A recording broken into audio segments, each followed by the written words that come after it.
নমস্কার দর্শক বন্ধু, আমি আদি অঘরী শ্রী প্রদীপ ঠাকুর।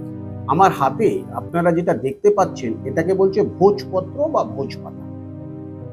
আপনার জীবনে তৃতীয় ব্যক্তির প্রবেশ, অর্থাৎ আপনি দীর্ঘদিন ধরে প্রেম করছিলেন, হঠাৎ আপনার জীবনে কোনো তৃতীয় ব্যক্তি প্রবেশ করেছে। এই একটি ভোজপাতার ওপরে কি করতে হবে আপনাকে, যদি তাকে আপনার হাতের মুঠোয় রাখতে হয়, এই পাতার মধ্যে এই যে নীল কালির আমার হাতের একটি পেন দেখছেন, যে মন্ত্রটি বলছি সেই মন্ত্রটি আপনাকে লিখতে হবে 28 বার। মন্ত্রটি ভালো করে লিখে নিন।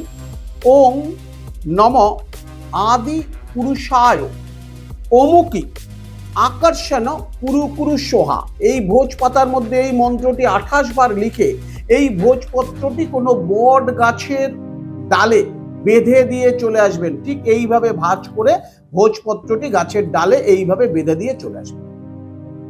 এটি যদি আপনি করতে পারেন, যে কোনো শনিবার সন্ধ্যের সময় সূর্য অস্ত যাওয়ার পরে, তাহলে কিন্তু আপনার জীবনের তৃতীয় ব্যক্তির যে সমস্যাটি আপনি ভুগছেন সেটি কিন্তু একবারে কেটে যাবে। খুব জাগ্রত একটি টোটকা, ইউজ করুন, অবশ্যই সুফল পাবেন।